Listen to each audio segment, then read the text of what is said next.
Welcome. In this video, I'll show you how to whitelist IP address in Microsoft Defender. All right. Now, first up, go ahead over to your search bar and type in Windows Defender Firewall. Okay. Once this one pops up, just go ahead and click on it. Now in here, I'm just going to maximize it for you to see. Go ahead over to the left panel and click on Inbound Rules.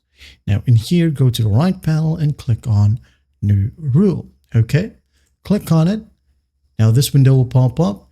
You're going to want to go ahead and click on Custom. Okay. Hit on Next. Next. Now go ahead and hit on Next once more. And as you can see here, you can go ahead and add in a local IP or a remote IP. Okay. It is up to you. But just for this example, I'm going to put in an IP right here under local IP. Okay. So I'm just going to go ahead and click on this radio button that says these IP addresses. Okay.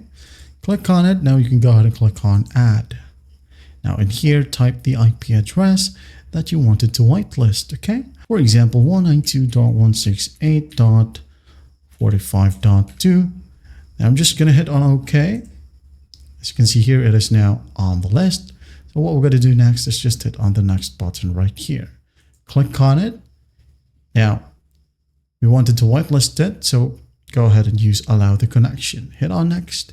Now go ahead and deselect the rules that you don't want to apply. Okay, for example, public, private, and domain right here. Now, if you want it checked, just go ahead and leave it as is, then hit on Next.